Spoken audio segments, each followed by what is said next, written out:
السلام عليكم ورحمة الله وبركاته. إن الحمد لله نحمده ونستعينه ونستغفره ونعوذ بالله من شرور أنفسنا ومن سيئات أعمالنا. من يهده الله فلا مضل له ومن يضلل فلا هادي له، وأشهد أن لا إله إلا الله وحده لا شريك له، وأشهد أن محمدا عبده ورسوله. يا أيها الذين آمنوا اتقوا الله حق تقاته ولا تموتن إلا وأنتم مسلمون. يا أيها الناس اتقوا ربكم الذي خلقكم من نفس واحدة وخلق منها زوجها وبث منهما رجالا كثيرا ونساء، واتقوا الله الذي تساءلون به والأرحام إن الله كان عليكم رقيبا. يا أيها الذين آمنوا اتقوا الله وقولوا قولا سديدا يصلح لكم أعمالكم ويغفر لكم ذنوبكم، ومن يطع الله ورسوله فقد فاز فوزا عظيما. أما بعد، فإن خير الحديث كتاب الله، وخير الهدي هدي محمد صلى الله عليه وسلم، وشر الأمور محدثاتها، وكل محدثة بدعة، وكل بدعة ضلالة، وكل ضلالة في النار. أعوذ بالله من الشيطان الرجيم. لقد من الله على المؤمنين إذ بعث فيهم رسولا من أنفسهم يتلو عليهم آياته ويزكيهم ويعلمهم الكتاب والحكمة وإن كانوا من قبل لفي ضلال مبين. الله رب العالمين أحكم الحاكمين حمد وثناء او جناب محمد رسول الله صلى الله عليه وسلم باندې درود و سلام نه بعد، زما محترم و معزز د ټولو نه اول زد فضیلة الشیخ عبدالقیوم حفظه الله او ورسره محترم رور محمد رحمتي حفظه الله دا ډېر مشکور یم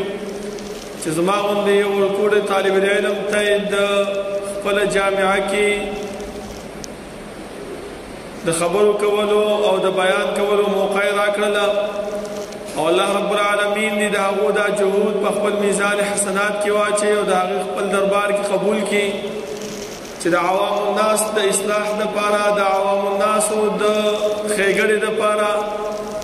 علما راغواړي، عالمان راغواړي او هغه ته بیان کوي، هغو د دین د احکاماتو، د شریعت د احکاماتو نه خبروي. زما محترمو، الله رب العالمین چې مونږ پیدا کړي یو، نو زمونږ د پیدایش مقصد دا مهمل او بیکاره او عبث نه و، بلکې الله رب العالمین مونږ دې دنیا ته چې رالېږلي یو نو څه مقصد دپاره یې رالېږلي یو. هغه مقصد الله رب العالمین مونږ ته بیان کړی دی چې وما خلقت الجن والانس الا ليعبدون، ما انسانان او پیریان نه دي پیدا کړي مګر خپل عبادت دپاره. نو اوس د انسان په زړه کې دا سوال راځي چې یاره زه د عبادت دپاره پیدا شوم، نو دا عبادت به څنګه کوم، څومره به کوم، د چا په طریقه باندې به کوم. نو د هغې دپاره هم الله رب العالمین د جناب آدم علیه السلام نه نیولې تر جناب محمد رسول الله صلی الله علیه وسلم پورې 1,000 کم و بیش انبیاء یې راولېږل. ځکه الله رب العالمین خپله مونږ ته فرمایي چې کله آدم علیه السلام یې دنیا ته راولېږلو نو دا خبره یې ورته وکړه چې قل اهبطوا منها جمیعا فإما يأتینکم مني هدى فمن تبع هداي فلا خوف عليهم ولا هم يحزنون. ای آدم علیه السلام ته دنیا ته روانې، خو یو خبره یاد وساته، ته چې دنیا ته ځې نو دې دنیا ته به زما د طرف نه ستا د نجات، ستا د کامیابۍ، ستا د رهنمایۍ دپاره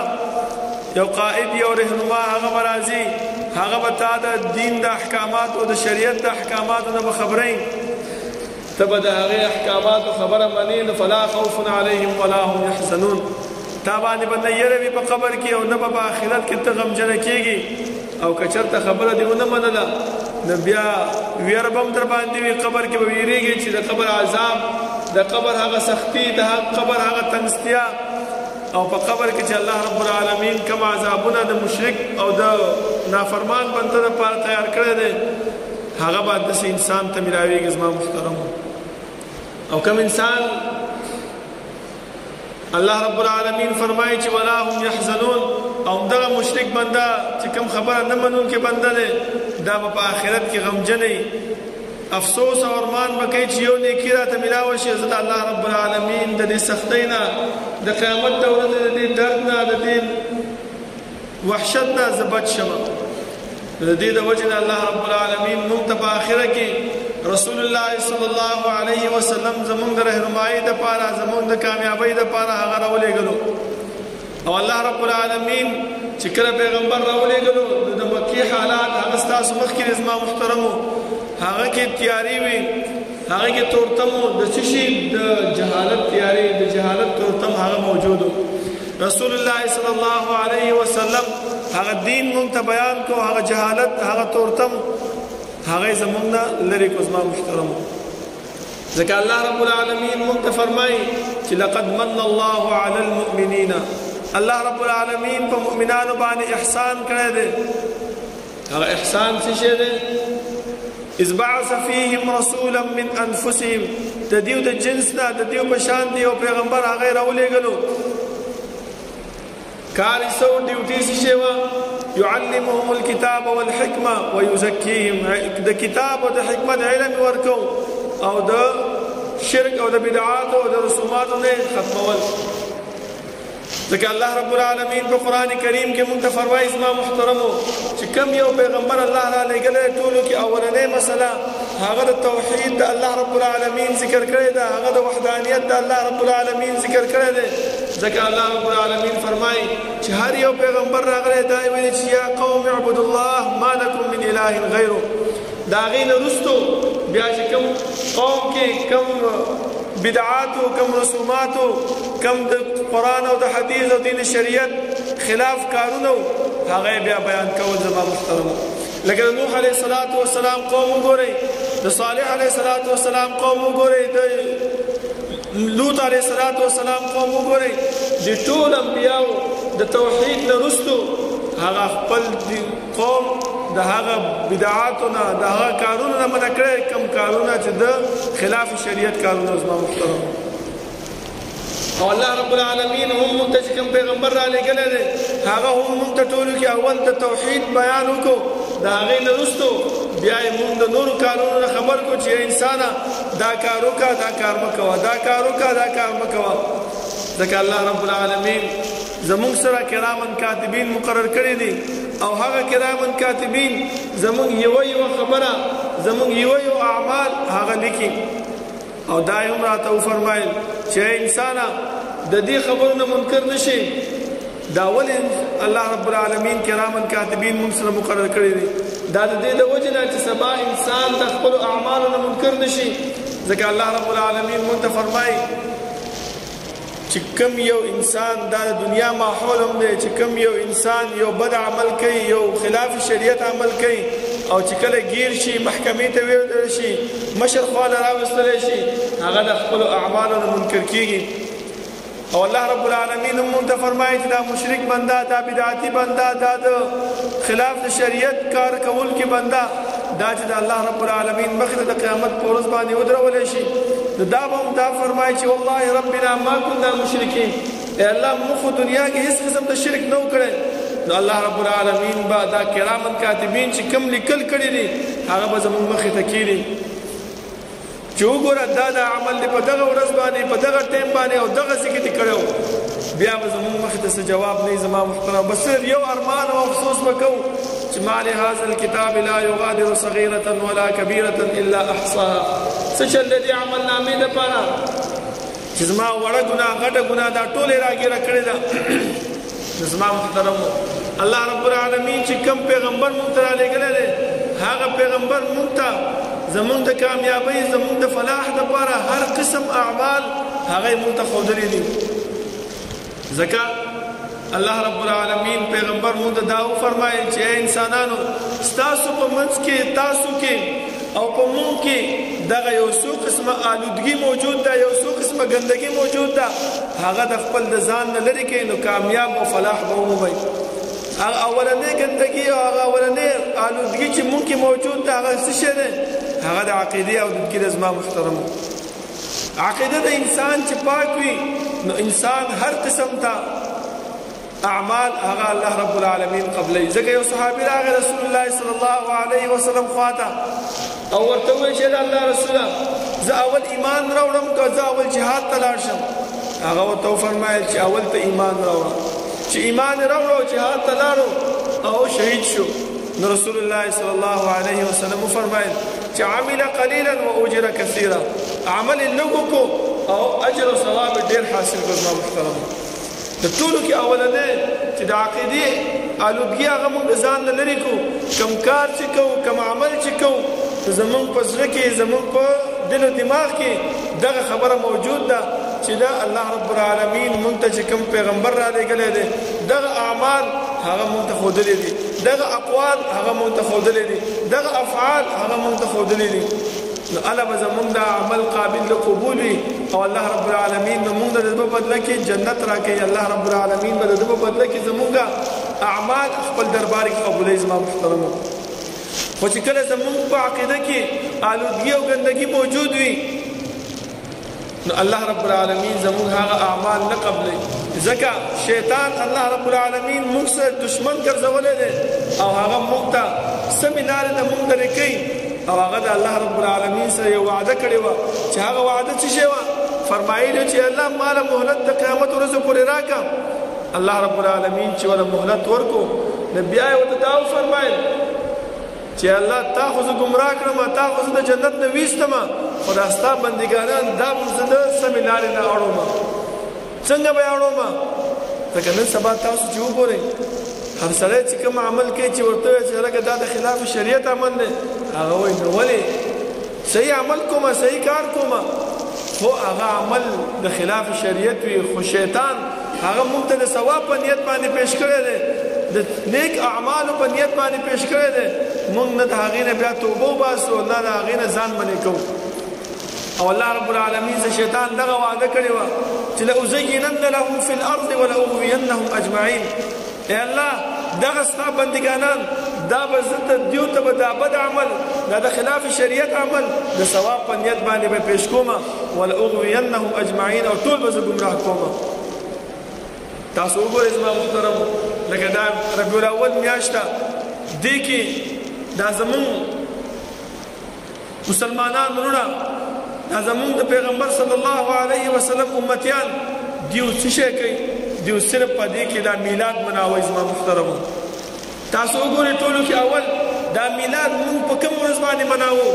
دا مونږ د رسول الله صلی الله علیه وسلم په ولادت باندې نه مناوو بلکې مونږ د رسول الله صلی الله علیه وسلم د وفات په ورځ باندې مناوو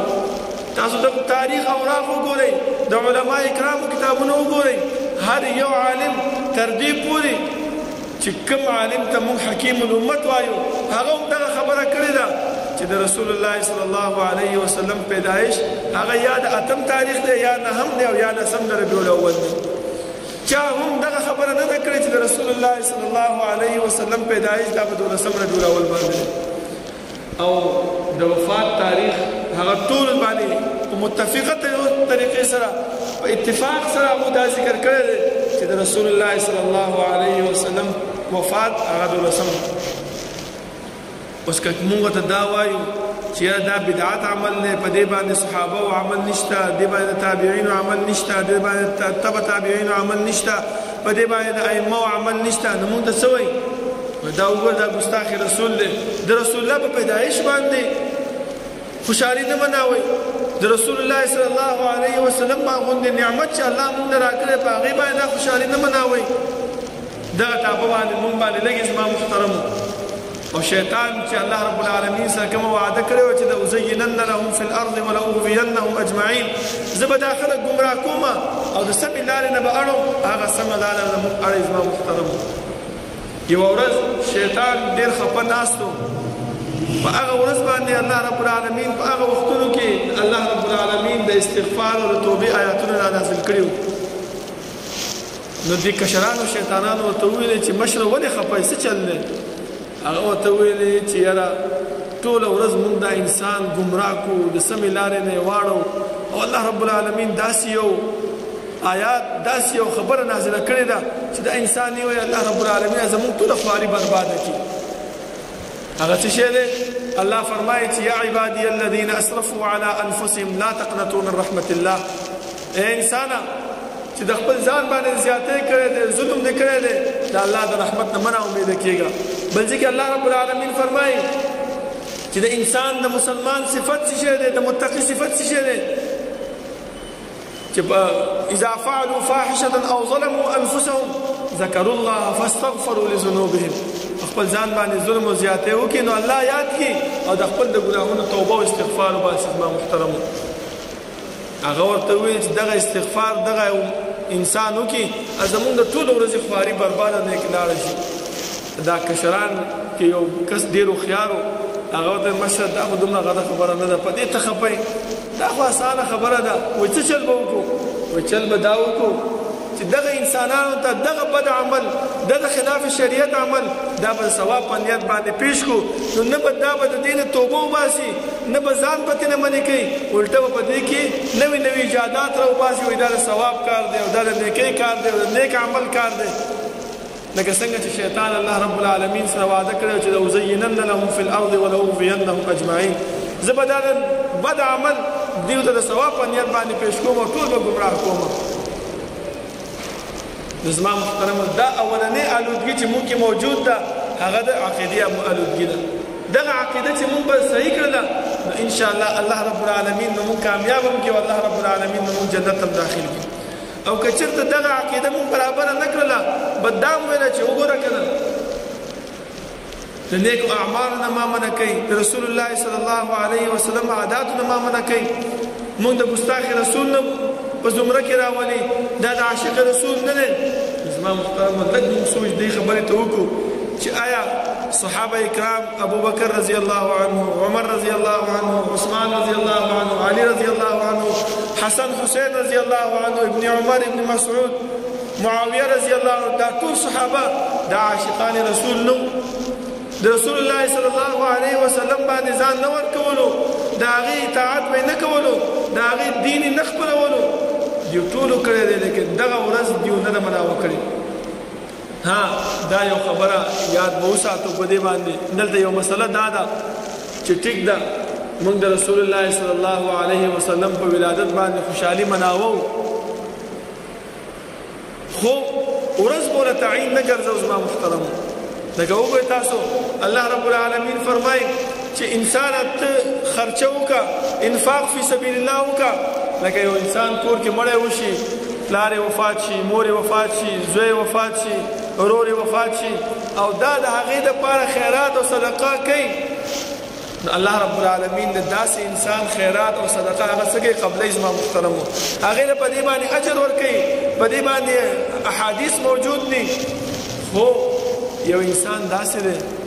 همدغه صدقه راواله همدغه خیرات په دې مړي پسې راواله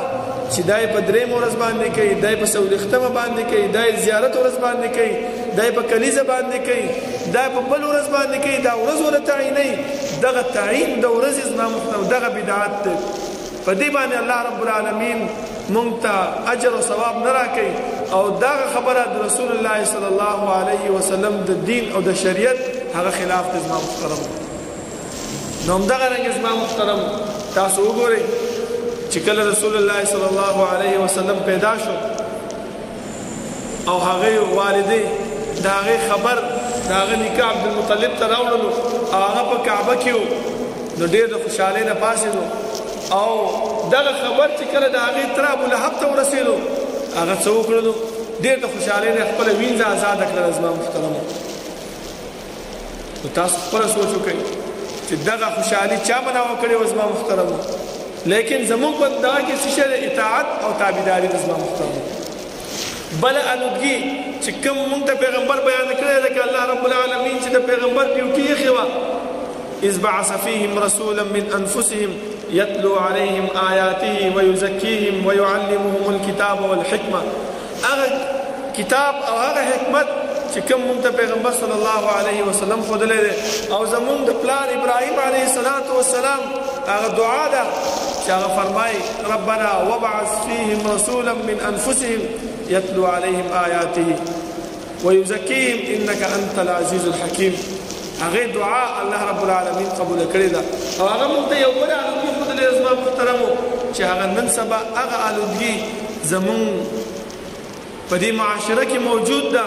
او هر انسان په هغه کې مبتلا ده حتی چې مونږ مليان مونږ علما کرام مونږ طلبه کرام په دې ګندګۍ کې په دې الودګۍ کې موجود یو زما محترمو هغه څه ده الله رب العالمین فرمایي چې یا ایها الذين آمنوا اتقوا الله وكونوا مع الصادقين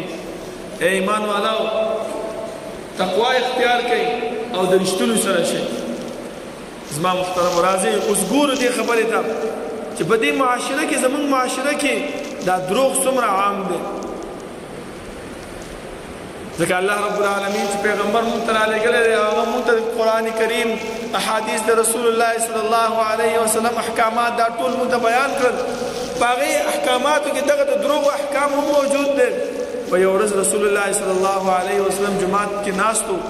صحابه کرامو ته درس تدریس کوو تر دې پورې چې یو ورځ تکیه یې ولګوله دیوال ته نېغ کېناستو او وفرمایه چې الا وقول الزور وشهادة الزور اے خلکه اے زما صحابه د دروغ د ګواهۍ نه ځان وساتئ او د دروغ وینا نه ځان وساتئ درې ځلې دغه خبره وکړه زما محترمو تر دې پورې چې رسول الله صلی الله علیه وسلم دا دروغجن انسان د مؤمنینو د صفات نه ویستی دی یو صحابي راغی پیغمبر صلی الله علیه وسلم ته تپوس وکړو چې دا الله رسوله مؤمن غل کې دی شي وی او مؤمن شرابخور کې دی شي وی او مؤمن زناکار کې دی شي وی او بیا یې وفرمایه چې مؤمن دروغجن کې دی شي وی نه مؤمن دروغجن نشي کېدلی بل ځای کې الله رب العالمین فرمایي فاجتنبوا الرجس من الاوثان واجتنبوا قول الزور ځان وساتئ د پلیتۍ او د ګندګۍ نه چې هغه عبادت د بوتانو دی او دویمه خبره پلیتي څه شی ده زما محترمو هغه دروغ وینا کوي د دروغو ویناو نه ځان وساتئ او تاسو وګورئ چې هر قسم سړی په دې دروغو کې مبتلا دی کار به وکړو عمل به وکړو خو چې کله ګیر شو څوک هم ویني سمدستي بیا منکر شو زما محترمو او د یو دروغ د پټولو دپاره څلور پنځه دروغ موږ نور هم وایو زما محترمو د هغې څونه غټه ګناه ده څونه وعید الله رب العالمین ذکر کړی دی دا دروغ موږ ولې وایو دا د دې د وجې نه وایو چې د دې دروغو وعید د دې دروغو هغه عذاب د دې دروغو هغه سختي هغه موږ ته معلومه نه ده هغه موږ علماو بیانه کړې نه ده هغه موږ طلبه کرامو بیانه کړې نه ده چې موږ عوام الناس ته دغه خبره بیانه کړو چې ای ورونو دغه خبره کې د الله رب العالمین د طرف نه وعید دی دغه خبره کې د الله رب العالمین د طرف نه شدید عذاب دی چې کله مونږ دغه خبره زما محترمو خپلو عوامو ته بیان کړو نو دا عوام په دې باندې خبر شي او دا عوام په دې باندې پوه شي نو انشاءالله زما محترم هېڅکله بیا دروغ ونه وایي د دې معاشرې نه به دا دروغ مکمل ختم شي او الله رب العالمین چې کوم پیغمبر مونږ ته رالیږلی دی هغه چې کوم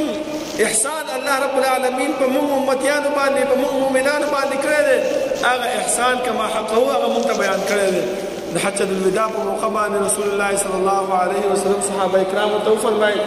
چې الا هل بلغت آیا ما تاسو د دین دا شریعت دا مې تر ورسو صحابه وویل چې او بیا یې وفرمایل بیا یې وفرمایل بیا یې درې ځلې الله رب العالمین پې ګواه کوي چې الله ته پې ګواه اوسه په دې خبره باندې الله ته پې ګواه اوسه خو یو خبره یې دا م وکړله چې فلیبلغ الشاهد الغائب دا د حاضر خلک دا د غائبو ته دا دین دا شریعت دا ورسوه زما محترمو او د دروغو نه مونږ رسول الله صلی الله علیه وسلم منع کړي یو نو پکار دا دی زما محترم نن د خپل زړه کې دا عهد وکړو چې مونږ به دروغ نه وایو او که چېرته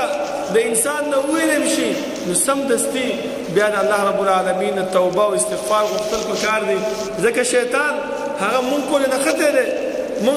زمونږ د ګمراهۍ ذمواري زمونږ د ګمراهۍ ټیکه هغه اخیستې ده او الله سره دا کلک لوز او وعده کړی دا تاسو وګورئ چې یو انسان په دې دنیا کې چا سره د کومې خبرې وعده وکړي د کومې خبرې لوز وکړي د کومې خبرې عهد وکړي چې دا کار به زه سبا کوم دا کار به زه بله ورځ کوم هغه کار او هغه عهد دا انسان خامخا پوره کوي زما محترمو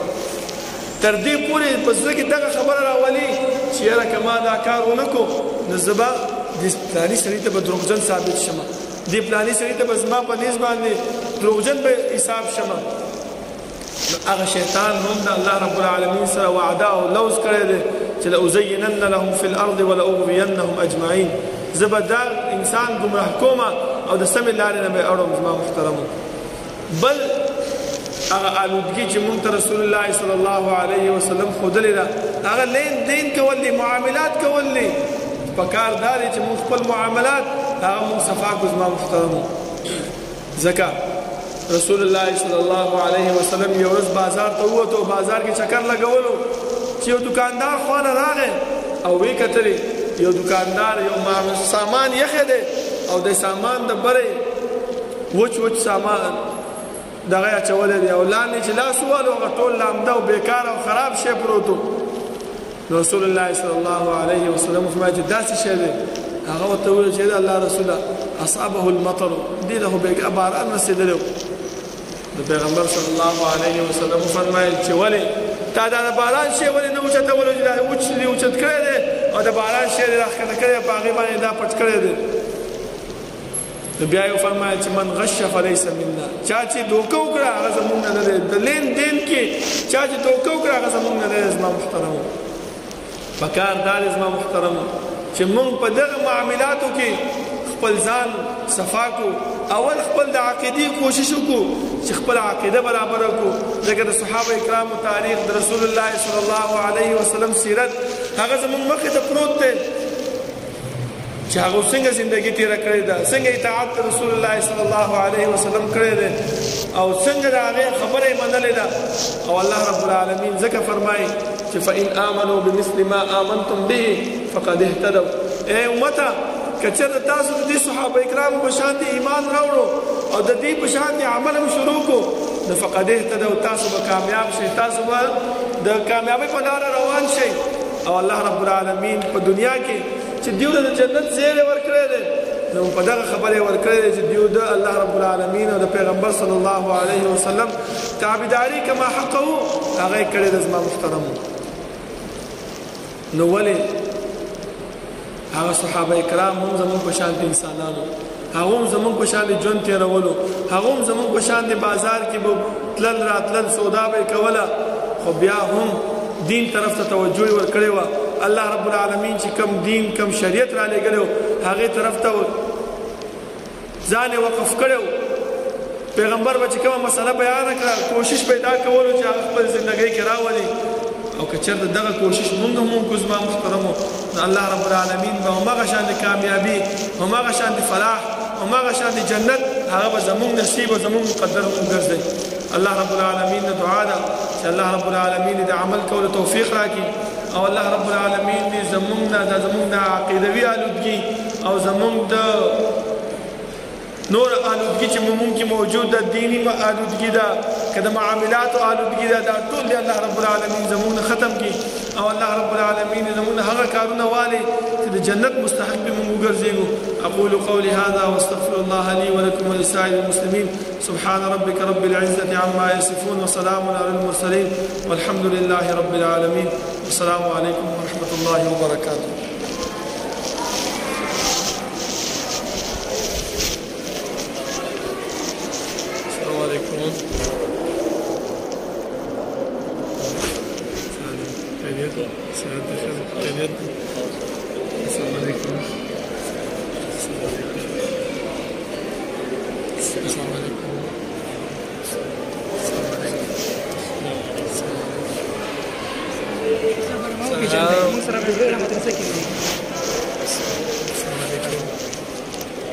Assalamualaikum.